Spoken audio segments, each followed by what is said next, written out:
Hello and welcome to another segment of Human Sexuality 101. And today we're going to continue with the previous talks we had about parents as being the primary sex educators to their kids. And we established that when you establish this line of communication with your kids as early, it is important so that if anything happens, they can come to you. You can advise them, you can tell them, and so on. And anyway, it is our responsibilities to teach our kids everything. So in establishing this line of communication and talking to your kids about the correct names of their body parts, safe touches, unsafe touches, what are they comfortable with and what they're not comfortable with. So when you're not around, they can come to you and talk to you openly about stuff. So you know what is happening to them 24/7, whether they're around you or not around you. And then once this line of communication is open, then it's smooth sailing. When the kids get to the puberty stage, which we're about to talk about, it will be a lot easier. Because most parents at the stage of puberty, they get in the panic mode because they see the young men, the young kids, boys, turning into young men, and the little girls turning into women right in front of their very eyes. So they get into the panic stage. Oh my God, what do I do? What do I do? What do I... Especially if you have not established this line of communication, it becomes difficult. So this is why I tell parents to try to talk to your kids as early as possible. Because when it gets to the puberty stage, a lot of parents, I know, even some of my friends, when their kids got to that stage, they say, oh, I'll just get a book, or I'll just get him a book, and he will see what's going on, because I don't think I can go through that, or I don't feel comfortable to do that, and so on. But, of course, the books are important. Google is important. You can get anything on Google, all the information. However, parental guidance is very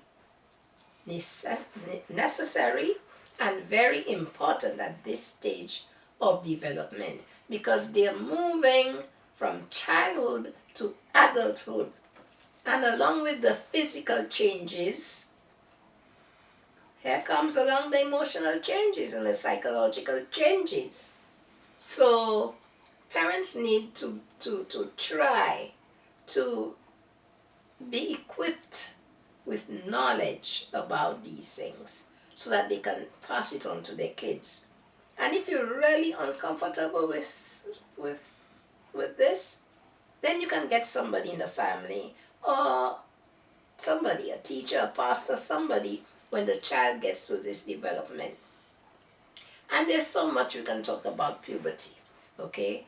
And then some parents will say, but what is puberty? Of course, a lot of people know because we've lived through it. Puberty is really the onset of changes that occurs in boys and girls. And what causes puberty is the hormones. The hormones are responsible for saying to the blood, because actually the hormones are chemical substances that are found in the blood, or you can say it's microorganisms, okay, that are found in the blood, and it is there to inject the sexual organs to make them grow and develop.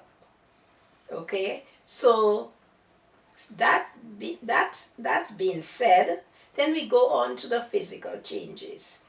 It causes with the girls, it causes the breast development. It causes the enlargement of the hips. It causes height, and also the onset of menstruation, which is a monthly cycle, which is some blood that they see every month. Okay, this is what causes that to happen in the girls. The female hormones, which is the estrogen and the progesterone. In the boys, you have the androgen and the testosterone. And these two chemicals, these are two main chemicals responsible for the development of the male sex organs, like the testes. This is where the testosterone, the word came from. The testes came from that. Testosterone is a special chemical substance in the blood that causes, that rise up and say, hey, let's go, time to go, you know.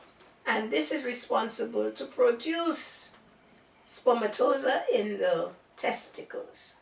It is responsible for the muscle development. The boys develop more muscles. It is responsible for the hair growth, the height, and all of that. And of course, we're going to be touching on a lot more of these subjects on the topic as we go along. And also to how should parents approach this talk. Like we say, you know, the usual thing is say we have to have the talk.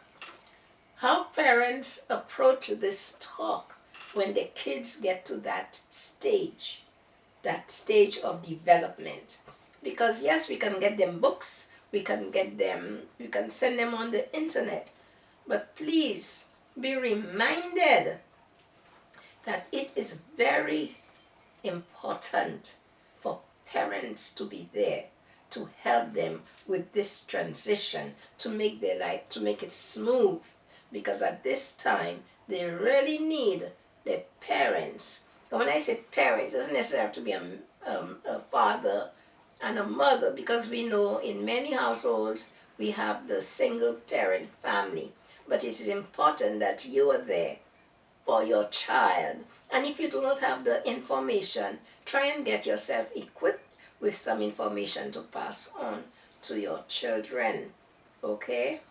And we'll be talking more about it. How do you go about talking to your kids about this subject? And it doesn't have to be hard or difficult. Just try and make it as smooth as possible. Try and take off all the discomfort. And if you notice that most of discomfort is not about the kids or the kids, it's about the parents. So we'll be talking more about this as in the next segment.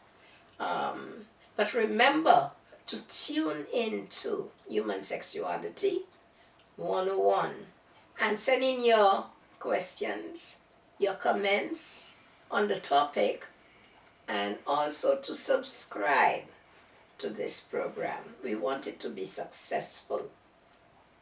Thank you very much, and see you in the next segment. And guess what? Human Sexuality 101.